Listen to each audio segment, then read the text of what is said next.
बोलो गीता माता की जय। ओम श्री परमात्मने नमः। श्रीमद् भगवद गीता द्वितीय अध्याय 46वां श्लोक। यावानार्थ उदपाने सर्वतः सप्तुतोदके तावान् सर्वेषु वेदेषु ब्राह्मणस्य विजानतः।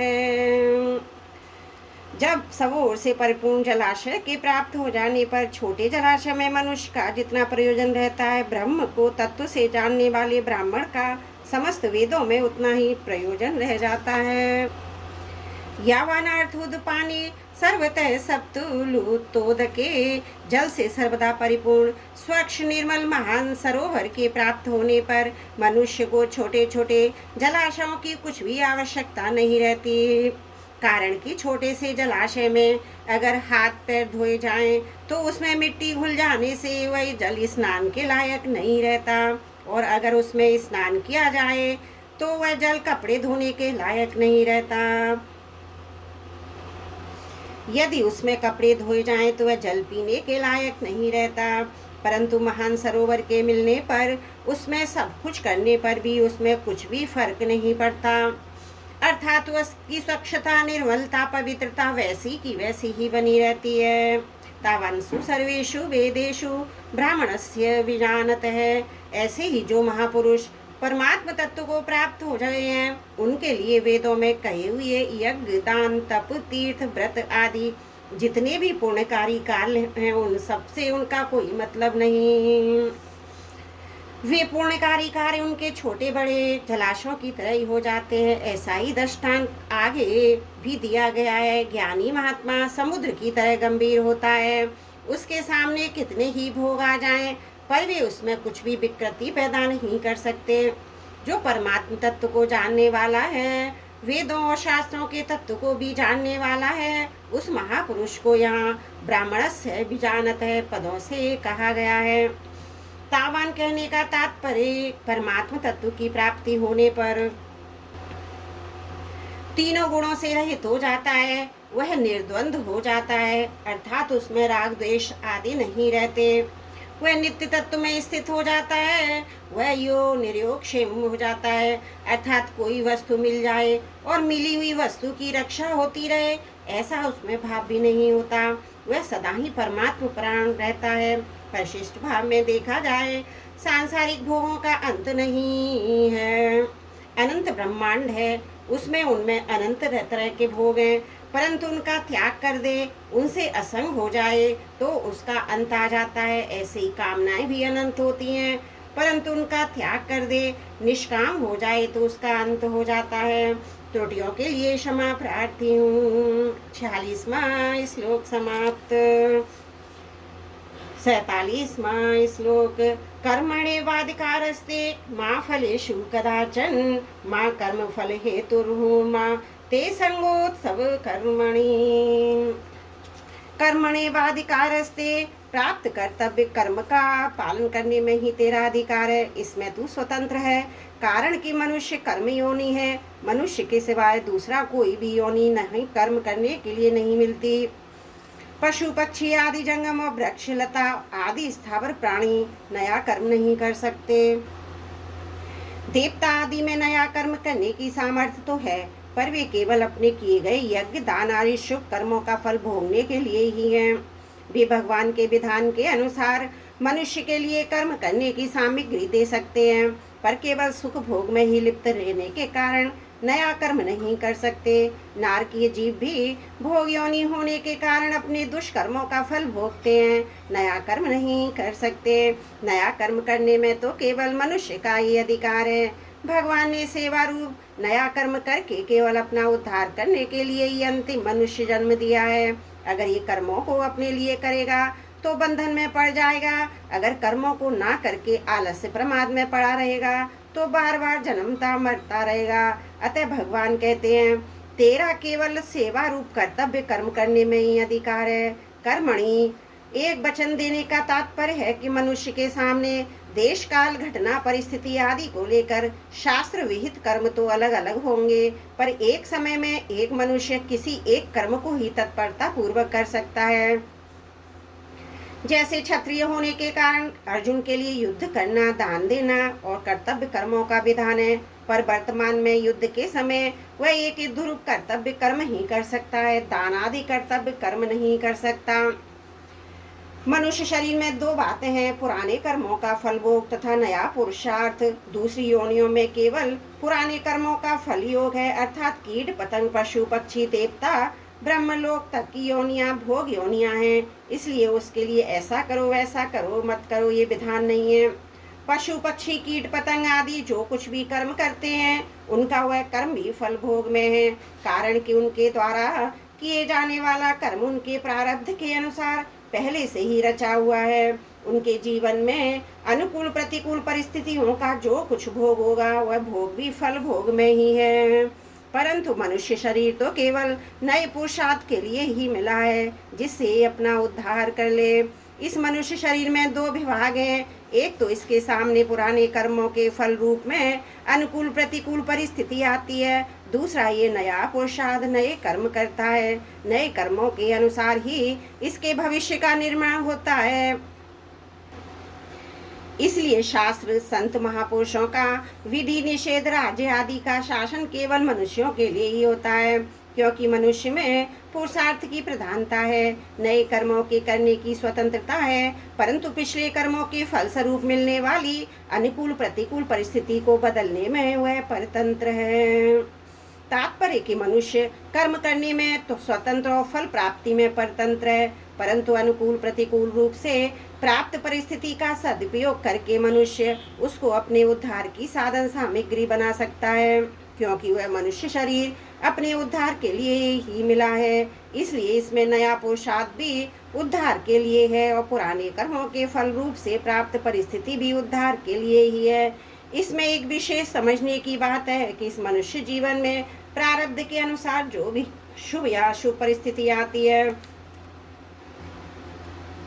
उस परिस्थिति को मनुष्य सुखदायी या दुखदायी तो मान सकता है, पर वास्तव में देखा जाए तो उस परिस्थिति से सुखी या दुखी होना कर्मों का फल नहीं है, प्रत्युत मूर्खता का फल है। कारण की परिस्थिति तो बाहर से बनती है और सुखी दुखी होती है स्वयं है। उस परिस्थिति के साथ तादात्म्य करके ही सुख दुख का भोक्ता बनता है। अगर मनुष्य उस परिस्थिति के साथ तादात्म्य ना करके उसका सदुपयोग करे तो वही परिस्थिति उसका उद्धार करने के लिए साधन सामग्री बन जाएगी। सुखदायी परिस्थिति का सदुपयोग है दूसरों की सेवा करना, दुखदायी परिस्थिति का सदुपयोग है सुख भोग की इच्छा का त्याग करना। दुखदायी परिस्थिति आने पर मनुष्य को कभी भी घबराना नहीं चाहिए, प्रत्युत यह विचार करना चाहिए हमने पहले सुख भोग की इच्छा से ही पाप किए थे और वे पाप दुखदायी परिस्थिति के रूप में आकर नष्ट हो रहे हैं।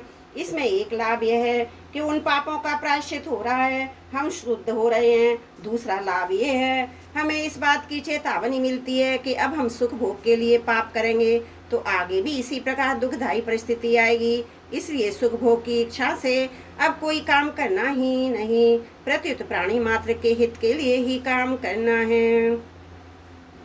तात्पर्य हुआ कि पशु पक्षी कीट पतंग आदि योनियों के लिए पुराने कर्मों का फल और नया कर्म ये दोनों ही भोग रूप में है।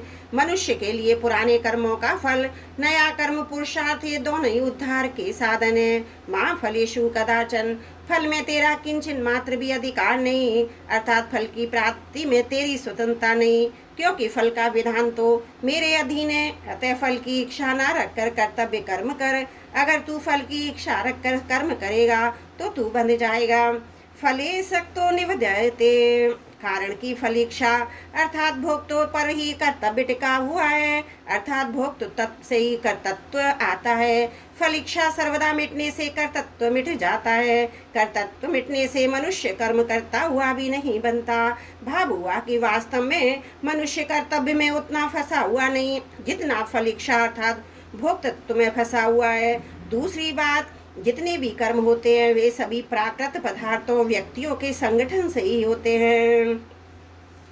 पदार्थों और व्यक्तियों के संगठन के बिना स्वयं कर्म कर नहीं सकता, अतः इनके संगठन के द्वारा किए हुए कर्म का फल अपने लिए चाहना ईमानदारी नहीं, अतः कर्म का फल चाहना मनुष्य के लिए हितकारक नहीं है।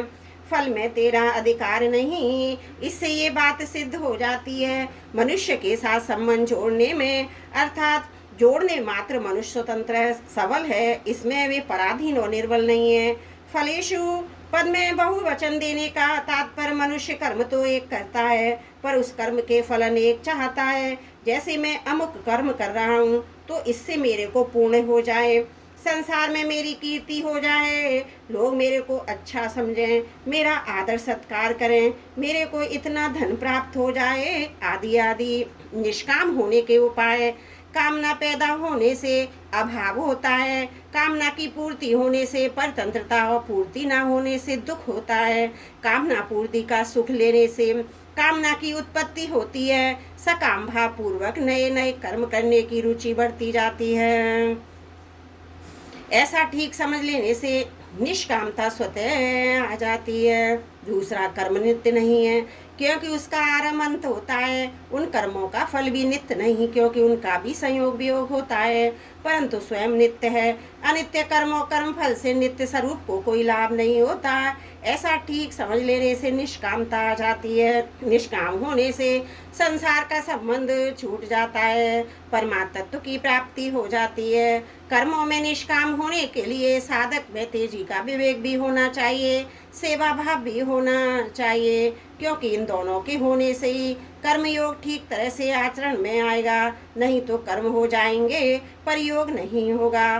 तात्पर्य कि अपने सुख आराम का त्याग करने में तो विवेक की प्रधानता होनी चाहिए, दूसरों को सुख आराम पहुंचाने में सेवा भाव की प्रधानता होनी चाहिए। माँ कर्म फल हेतु रूप है, तू कर्म फल का हेतु भी मत बन। तात्पर्य कि शरीर इंद्रियां मन बुद्धि आदि कर्म सामग्री के साथ अपनी किंचन मात्र भी ममता नहीं रखनी चाहिए, क्योंकि इनमें ममता होने से मनुष्य कर्म फल का हेतु बन जाता है। और भगवान ने शरीर मन बुद्धि इंद्रियों के साथ केवल पद देकर बताया, शरीर आदि के साथ किंचित मात्र भी ममता नहीं होनी चाहिए। शुभ क्रियाओं में फल की इच्छा न होने पर भी मेरे द्वारा किसी का उपकार हो गया, किसी का हित हो गया, किसी को सुख पहुंचाया, ऐसा भाव हो जाता है तो ये कर्म फल का हेतु बनना है। कारण कि ऐसा भाव होने से शुभ कर्म के साथ और मन बुद्धि इंद्रियां आदि के साथ संबंध हो जाता है कि असत का संग है। वास्तव में अंतकरण वही करण और क्रियाओं के साथ हमारा कोई संबंध नहीं, इनका संबंध समष्टि संसार के साथ है। उसमें अपने को निमित्त नहीं मानते। ऐसे ही अपने कहलाने वाले शरीर आदि से किसी का हित हो जाए तो उसमें अपने को निमित्त ना माने। जब अपने को ही किसी भी क्रिया में निमित्त हेतु नहीं मानेंगे तो कर्म फल का हेतु भी नहीं बनेंगे। माते संगोत्सव कर्मणि, कर्म ना करने में भी तेरी आसक्ति नहीं होनी चाहिए, कारण कि कर्म ना करने में आसक्ति होने से आलस्य प्रमाद आदि होंगे। कर्म फल में आसक्ति रहने से जैसा बंधन होता है वैसा ही बंधन कर्म ना करने में आलस्य प्रमाद आदि होने से होता है, क्योंकि आलस्य प्रमाद का भी एक भोग होता है, अर्थात उनका भी एक सुख होता है जो तमोगुण है, जिसका फल अधोगति होता है। कर्म रहित होने से हमें लौकिक लाभ होगा, संसार में हमारी प्रसिद्धि होगी, आदि कोई सांसारिक प्रयोजन भी नहीं होना चाहिए। समाधि लग जाने से आध्यात्मिकता तत्व में हमारी स्थिति होगी, आदि कोई परमार्थिक प्रयोजन भी नहीं होना चाहिए। तात्पर्य के कर्म ना करने से सांसारिक और परमार्थिक उन्नति होगी, यह भी कर्म ना करने में आ सकती है, क्योंकि वास्तविक तत्व कर्म और ना करने से अतीत हैं। इस श्लोक में भगवान का तात्पर्य मालूम होता है। परिवर्तनशील वस्तु व्यक्ति पदार्थ क्रिया घटना परिस्थिति अवस्था स्थूल सूक्ष्म कारण शरीर आदि के साथ साधक की निर्भरता निर्लिप्तता आदि होनी चाहिए, इसके साथ किंचन मात्र भी किसी तरह का संबंध नहीं होना चाहिए। इस श्लोक के 4 चरणों में 4 बातें आई हैं। कर्म करने में तेरा अधिकार है, फल में कभी तेरा अधिकार नहीं है, तू कर्म फल का हेतु भी मत बन, कर्म ना करने में तेरी आसक्ति ना हो। इनमें से पहले चौथे चरण की बात एक है, दूसरे और तीसरे चरण की बात एक है। पहले चरण में कर्म करने में अधिकार बताया, चौथे चरण में कर्म करने में आसक्ति होने के निषेध किया है, दूसरे चरण में फल की इच्छा का निषेध किया, तीसरे चरण में फल का हेतु बनने का निषेध किया। तात्पर्य हुआ कि अकर्मणता में रुचि होने से प्रमाद, आलस आदि तामसी वृत्ति के साथ तेरा संबंध हो जाएगा। कर्म एवं कर्म फल के साथ संबंध जोड़ने से तेरा राशि वृत्ति के साथ संबंध हो जाएगा। प्रमाद, आलस से कर्म फल आदि का संबंध न रहने पर जो विवेक जन्य सुख होता है, प्रकाश होता है, उन ज्ञान मिलता है। संबंध जोड़ने से सात्व की वृत्ति के साथ संबंध हो जाएगा।